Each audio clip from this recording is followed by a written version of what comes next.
आज हम बांग्लादेश के हिंदू भाइयों पर जो अत्याचार हो रहा है, कल बांग्लादेश में हिंदू मंदिरों को जलाया गया, तोड़फोड़ की गई, हत्याएं की गई, लेकिन पूरा भारत और इंडी गठबंधन के नेता और जातिगत जनगणना के आयोजक नीतीश कुमार जी, विपक्ष के नेता तेजस्वी यादव जी प्रधानमंत्री को ज्ञापन देते हैं और सुप्रीम कोर्ट जाते हैं, हाई कोर्ट जाते हैं। जातिगत जनगणना के लिए बहुत हमको बिहार का विकास करना है, और राहुल गांधी जी जातिगत जनगणना का टोकरी लेकर के कपार पर बेचते हैं। जातिगत जनगणना बहुत जरूरत है। आज हिंदुओं पर अत्याचार हो रहा है, इन बड़े बड़े नेताओं के मुंह से आवाज़ नहीं निकलता है। आज बड़े बड़े नेताओं को मुंह से आवाज़ नहीं निकलता है। जातिगत जनगणना के लिए बेचैन यही सोच था, हिंदुओं को मारो, हिंदुओं को काटो। आज बांग्लादेश में हिंदुओं पर जो अत्याचार हो रहा है, बिहार के मुख्यमंत्री जी, इनसे कुछ होगा नहीं नीतीश कुमार जी से होगा, नहीं तेजस्वी यादव जी से होगा, नहीं राहुल गांधी से होगा। बांग्लादेश एक अलग देश है, लेकिन आवाज़ तो होगा। बांग्लादेश के जो नुमाइंदे हैं वो भारत में भी तो वही तो डरेंगे, लेकिन हम तो बोल नहीं सकते हैं, क्योंकि हम सपना देखते हैं। हिंदू वोट नहीं देगा ना, एमएलए तो नहीं बन पाए हैं, नहीं बन रहे हैं, एमएलसी भी नहीं बन पाइएगा, और जनता हिंदू अगर छोड़ देगा तो नॉमिनेशन भी नहीं मिलेगा।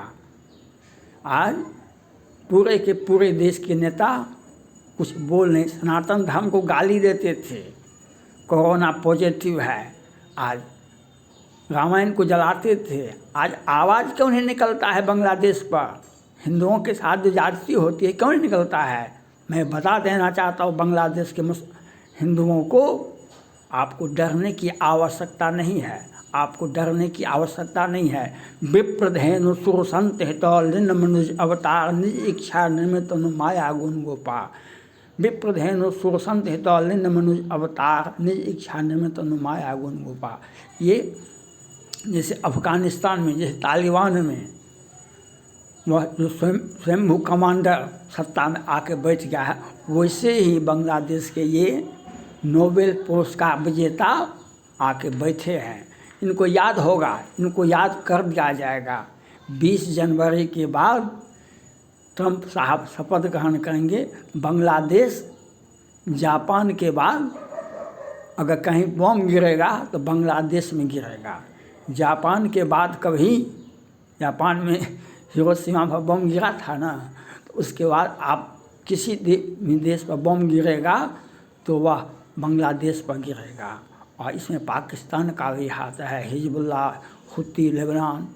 और जो बाइडेन साहब अपना अंतिम समय में हिंदुओं का पर अत्याचार हो रहा है, और उनके नॉमिनेट प्रधानमंत्री हैं बांग्लादेश के प्रधानमंत्री, वे देख रहे हैं। तो जो बाइडेन साहब क्वाड काहे बनाए थे? क्वाड बनाए थे काहे के लिए? कहाँ गया वह क्वाड? वह क्वाड कहाँ गया? आपने क्या एक्शन लिया है? हिंदुओं पर अत्याचार हो रहा है। जब चाइना आपका पनडुब्बी को जब्त कर लेता था, जब चाइना आपको धमकी देता था, तो भारत से दोस्ती करते थे, भारत से दोस्ती करते थे और भारत से डिफेंस डील करते थे। आज हिंदुओं पर, बांग्लादेश के हिंदुओं पर अत्याचार हो रहा है, तो जो बाइडेन साहब आज कुछ भी नहीं बोल रहे हैं। आज बांग्लादेश पर में हिंदुओं पर अत्याचार हो रहा है तो कुछ नहीं बोल रहे हैं। यह उनका राजनीतिक समाप्ति है। वह अपना तो राजनीति समाप्त कर ही दिए, लेकिन आने वाला उनका जो पीढ़ी है, उनका भी राजनीतिक समाप्ति है। उनके परिवार से अब कभी राजनीति नहीं कर सकता, क्योंकि ट्रंप साहब ने पेंटागन को आदेश दिए थे कि चीन पर बम गिरा दो। बम नहीं गिरा, बम नहीं गिरेगा, लेकिन चीन को तो धमकी तो मिल गया। आज जो बाइडेन साहब कुछ कर नहीं हैं, ट्रंप साहब कहते हैं हम हिंदुओं का मुरीद हैं। ट्रंप साहब को समझना चाहिए, आपको जो वोट दिया, आपने जो कहा जो हम हिंदुओं का मुरीद है, इसीलिए हम बांग्लादेश के हिंदुओं पर अत्याचार हो रहा है। जो ये बांग्लादेशी जो हैं, जो लश्कर-ए-तैयबा, हिजबुल्लाह, हुती, लेबनान, पाकिस्तान, सीरिया, बांग्लादेश में जो जितने भी जिहादी आतंकवादी हैं वह तोड़ फोड़ कर रहा है, वह मंदिरों को जला रहा है, हिंदुओं को मार रहा है। और ट्रंप साहब अभी तक एक भी बयान नहीं दिए। आपका बयान देने से आपने जिस प्रकार से हमास संगठन को कह दिया तो 20 जनवरी तक आप छोड़ दें सभी अपहरणकर्ता को,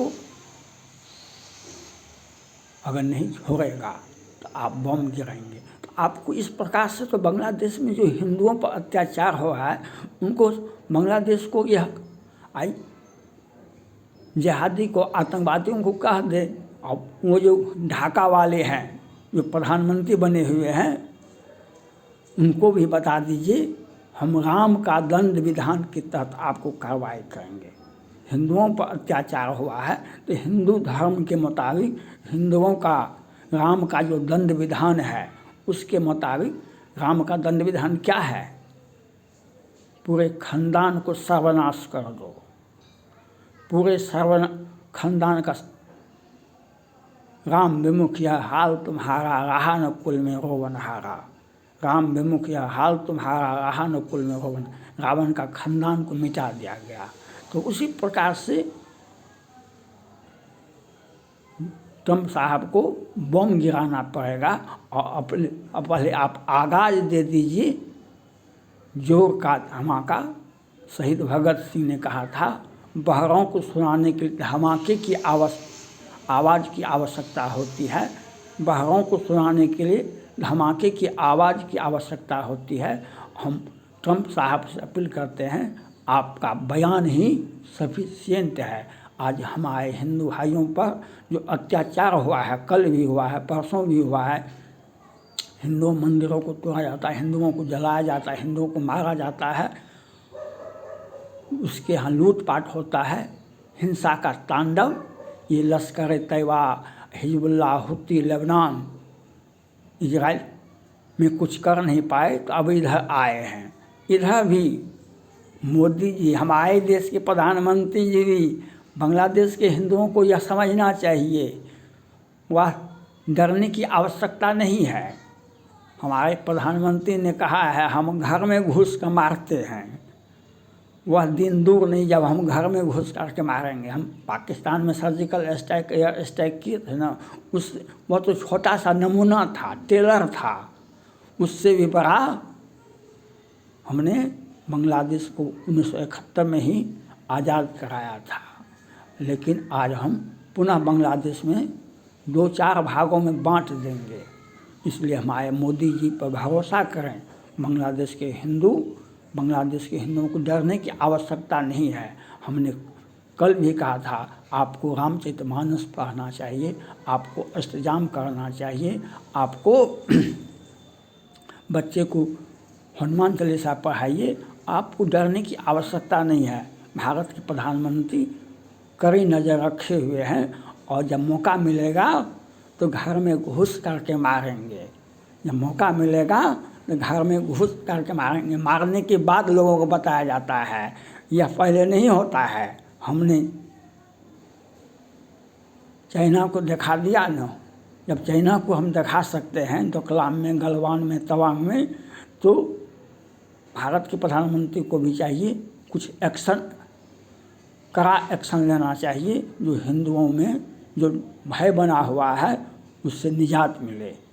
और ट्रंप साहब, जो बाइडेन साहब को आगे आना चाहिए और सुरक्षा परिषद में भारत को आवाज़ उठाना चाहिए कि ये बांग्लादेश में हिंदुओं के साथ जो होता है इस पर प्रधानमंत्री जी को भी चाहिए, जो आपके सहयोगी रूस कहाँ है, आपके सहयोगी रूस कहाँ है, और रूस के राष्ट्रपति पुतिन साहब को भी अभी इजराइल आपको जब युद्ध हो रहा था यूक्रेन से तो भारत ने सहयोग किया, भारत ने हर, लेकिन आज एक भी बयान आपका नहीं आया है, आपका पुतिन साहब का एक भी बयान आज तक नहीं आया है। इससे बांग्लादेश को आतंकवादियों जिहादियों का बल मिल रहा है।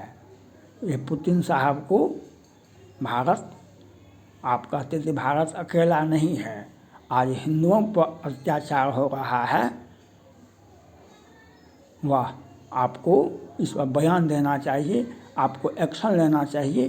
भारत बदला लेगा, भारत ऐसी कार्रवाई करेगा जो बिलबिला जाएगा बांग्लादेश के प्रधानमंत्री और उनके जिहादी गैंग। लेकिन पुतिन साहब को अंतर्राष्ट्रीय, भारत में बहुत सारे दोस्त हैं, ब्रिटेन भी दोस्त है, फ्रांस भी दोस्त, लेकिन एक भी आवाज़ नहीं अमेरिका से निकला है सत्ता पक्ष या विपक्ष का, और नहीं पुतिन साहब का निकला है। इस बात पर सख्त एक्शन लेना चाहिए और भारत को आवाज़ उठाना चाहिए। आपका प्रतिनिधि है यूएनओ में, संयुक्त राष्ट्र संघ में, वहाँ पर सुरक्षा परिषद में आवाज़ उठाना चाहिए। जो हिंदुओं पर अत्याचार हुआ है तो क्या कार्रवाई की गई, शेख हसीना को सुप्रीम अंतर्राष्ट्रीय न्यायालय में आवेदन देना चाहिए, केस का मुकदमा करना चाहिए अपने लोगों से, जो हिंदुओं के साथ ज्यादती होती है। उससे यूनुस साहब को कल फांसी देने में बल मिलेगा। यूनुस साहब बांग्लादेश के प्रधानमंत्री को हर हाल में, कोई भी विश्व का दूसरा कोई नेता होगा सद्दाम हुसैन के बाद, किसी राष्ट्राध्यक्ष को फांसी होता है तो वह बांग्लादेश के वर्तमान प्रधानमंत्री को ही फांसी होगा, वह अपना दिन गिन ले। थैंक्स।